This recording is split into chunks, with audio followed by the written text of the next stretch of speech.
I think we just have a lot of fun with food, and we don't take ourselves too seriously. We like doing things such as making a dessert out of foie gras on a regular basis and just have fun making good food. People get weirded out easily, but as long as you make delicious food, it's really easy to convince a lot of people. Some people will never want to change, but a lot of people will be like, I'll never eat horse, then they'll eat it and it's good and they'll change their mind. We've converted vegetarians. We've had vegetarians come in and eat heart. You know, it's a real thing that's happened. And I think the hypocrisy that exists in the food industry, particularly in meat, is kind of astounding. I mean, there's so many points of view. One is, you know, there's not really a strong moral argument to be made for eating meat, and the strong argument to be made for eating meat is that it's delicious, which I actually agree with in some ways, and I love meat and I eat a lot of meat. But the idea that somehow a cow is less important than a horse, I mean, it's been said 1,000 times by people more well-spoken than I, but it's ridiculous. You know, it's absolutely ridiculous. Why should you not eat the cute animals? If they weren't so delicious, we wouldn't have to eat them.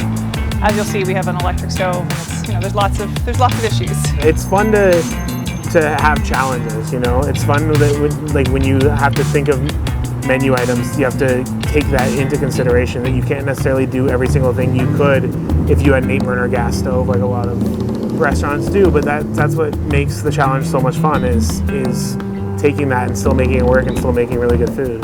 There's like a backup in the backyard wrapped in a tarp, like just waiting. We've done it during service before we replace the stove. I still love seeing the reaction of customers coming in and saying, holy shit, they're doing that on an electric stove. Like, I have that stove in my apartment, I can't believe it. And the food tastes amazing, so I kind of have the attitude that it's working and it's fine, you know? When I dine out, I want to go somewhere and I want to trust the people in charge. I want to trust my server, trust my sommelier, and say like, hey, just bring me some stuff. You can guess what kind of wine I like to drink because I'm going to tell you these keywords, and just make it happen for me. I don't want to look at your giant wine list. I don't want to think too hard. I'm here to have a good time. So that's the kind of attitude that I take, is what would I want? So we create this world, and it's for anyone, but it's not for everyone. I think there, for a time, people sort of viewed it as like dare food, which I actually think is a disservice to the food that we do, because it's not dare food, it's delicious food. People try it and they're shocked by how good it is. You know, it's like that.